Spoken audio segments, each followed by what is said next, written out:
एक समय की बात है। एक लड़का सुनसान सड़क से अपने घर जा रहा था। तभी उसने देखा कि रास्ते में एक लड़की बेहोश पड़ी हुई है और वो गाड़ी रोक देता है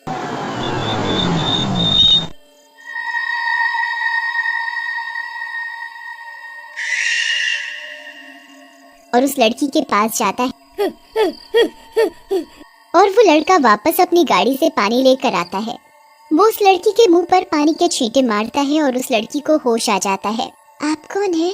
मेरा नाम ऋषभ है और मैं अपने घर जा रहा था, तो आप मुझे यहाँ रास्ते में बेहोश पड़ी हुई मिली। हाँ, मैं ठीक हूँ। मेरा नाम निशा है। मैं अपने घर जा रही थी और मैं रास्ते में गिर पड़ी। मुझे कुछ पता नहीं। चलो, मैं आपको आपके घर छोड़ देता हूँ। जी, मैं चली जाऊंगी।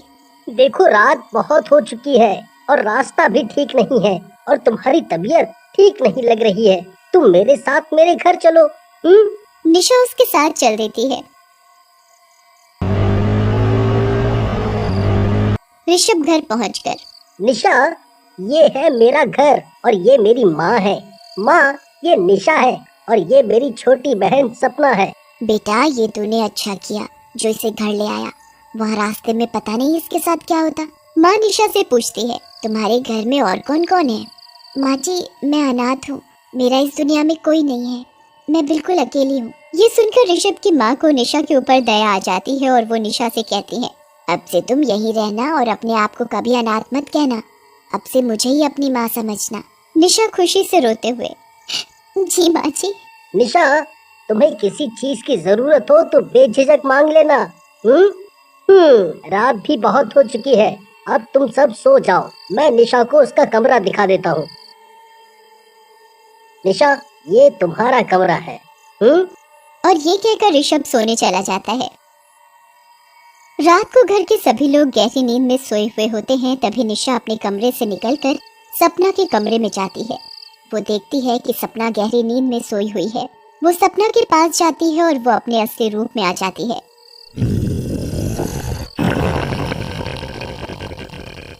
वो निशा नहीं, एक डरावनी चुड़ैल होती है और वो सपना के पास जाती है और उसकी गर्दन में अपने नुकीले दांत गड़ाकर खून पीने लगती है।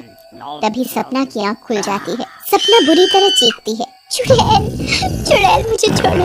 अभी कैसे छोड़ दूं? अभी तो मेरी प्यास भी नहीं बुझी है। अभी तो मुझे तेरा गर्म खून पीना है। मुझे छोड़ दो, मुझे मत मारो। तेरा खून पीऊंगी तभी तो मुझे ताकत मिलेगी। और चुड़ैल खून पीकर गायब हो जाती है।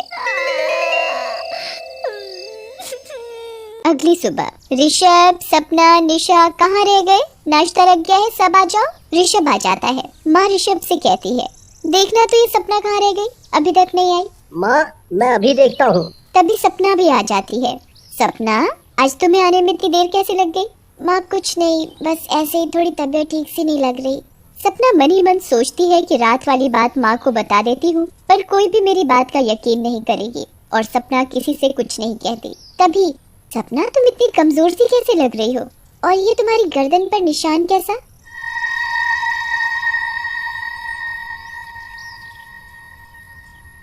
कुछ नहीं माँ, मैं ठीक हूँ और गर्दन में कुछ चोट लग गई होगी।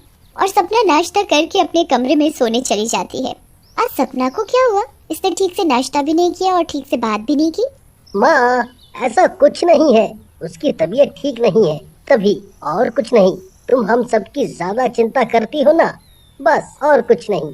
निशा, तुम भी नाश्ता कर लो। माँ जी, पहले आप कर लीजिए, मैं कर लूंगी। अब तो ये मेरा भी घर है। हाँ, क्यों नहीं। दोपहर का समय है। माँ अपने घर के गार्डन में घूमने जाती है तो माँ की नजर एक काली बिल्ली पर पड़ती है। बिल्ली माँ को देखकर उसके आगे पीछे घूमने लगती है। माँ बिल्ली को बड़े प्यार से अपने पास बुलाती है, पुसी, पुसी, और बिल्ली भी माँ के पैर चाटने लगती है। माँ बिल्ली को घर में ले आती है और निशा को आवाज लगाती है, निशा, जरा इधर तो आना। देखो ये बिल्ली कितनी भूखी लगती है। अरे माँ जी, ये बिल्ली आपको कहाँ से मिल गई? अरे मुझे ये गार्डन में मिली, मैंने इसका नाम पुसी रखा है। अच्छा है ना? अच्छा है। निशा, तुम इसे दूध पिला दो, इसे भूख लगी है। और माँ ये कहकर चली जाती है। निशा पुसी को दूध पिला रही होती है। निशा पुसी को देखकर अपने असली रूप में आ जाती है। बड़े दिनों बाद किसी का खून पीने को मिलेगा। आज पूसी का ही सही। पूसी चुड़ैल को देखकर म्याऊं म्याऊं करके चिल्लाने लगती है और तभी ऋषभ आ जाता है। चुड़ैल फिर निशा बन जाती है और पूसी निशा से छूटकर भाग जाती है। आज तो तू बच गई, पर रात को नहीं छोड़ूंगी। जैसे ही रात होती है, निशा अपने कमरे में एक तांत्रिक पूजा कर रही होती है। उसने पूसी को भी पकड़ रखा होता है। वो अपने असली चुड़ैल रूप में होती है। वो बेहद डरावनी लग रही होती है और मंत्र जाप कर रही होती है। ओम ह्रीम क्लीम चामुंडाय बिच्चे, ओम ह्रीम क्लीम चामुंडाय बिच्चे। और वो जिंदा पूसी का खून पीने लगती है और जोर जोर से हंसने लगती है। अब मैं और जवान बन जाऊंगी और कभी नहीं मरूंगी। मैं अमर हो जाऊंगी, बस अगली अमावस तक, और फिर मैं अमर, फिर मुझे कोई नहीं मार सकेगा। अगली सुबह माँ अपने गार्डन में घूमने के लिए जाती है तो वो पूसी को मरा पड़ा हुआ देखकर बुरी तरह चीखती है। हाय मेरी पूसी, तुझे किसने मार डाला? हाय मेरी पूसी।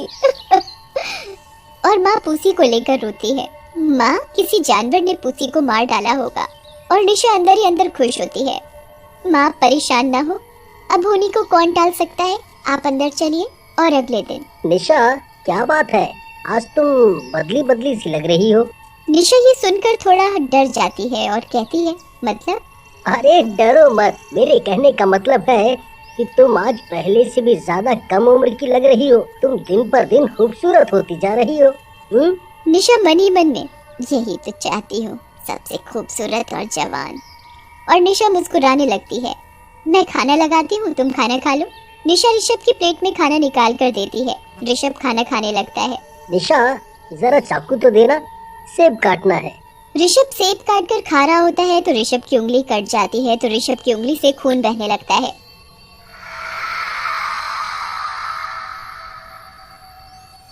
खून देखकर निशा बेचैन हो जाती है और ऋषभ की उंगली से टपक रहा खून पीने लगती है।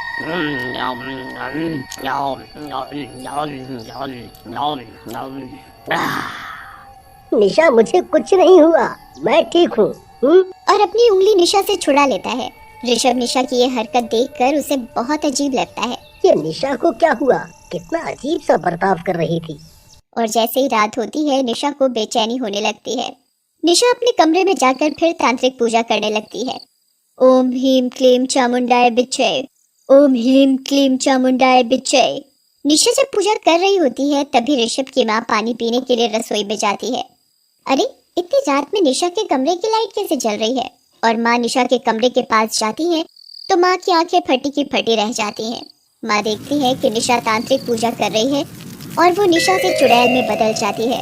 वो खून से भरा एक लोटा उठाती है और पीने लगती है। ये सारा नज़ारा देखकर माँ की चीख निकल जाती है। चुड़ैल माँ को देख लेती है और माँ का गला पकड़ लेती है।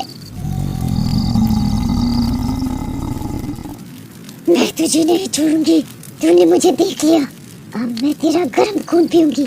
मुझे जाने दे, मैंने तो तुझे अपने घर में रहने के लिए जगह दी और तू मुझे मारना चाहती है। मुझे रहने के लिए घर की जरूरत थी और तेरे घर से अच्छी जगह मुझे और कहाँ मिल सकती थी। और चुड़ैल माँ को गर्दन से कसकर पकड़ लेती है। मर गई रे, छोड़ मुझे, अरे छोड़ मुझे। अपनी माँ की आवाज सुनकर ऋषभ और सपना आ जाते हैं। माँ को चुड़ैल के हाथों में पकड़ा देख सपना तांत्रिक बाबा को लेने चली जाती है। चुड़ैल, छोड़ मेरी माँ को। अभी तो मुझे गर्म खून पीना है, कैसे छोड़ दूं बुढ़िया को? पहले इसका खून पी लूं, फिर तेरा पीऊंगी। छोड़ मेरी माँ को, मुझे तो तेरे ऊपर पहले ही शक था, अब तेरा खेल खत्म। चुड़ैल अपना लंबा हाथ करके ऋषभ को भी पकड़ लेती है। तभी सपना अपने साथ एक तांत्रिक बाबा को लेकर आती है और कहती है, मुझे तो तेरे बारे में सब पहले से ही पता था। अब देख, मैं तांत्रिक बाबा को लेकर आई हूँ, अब तेरा ये खेल खत्म।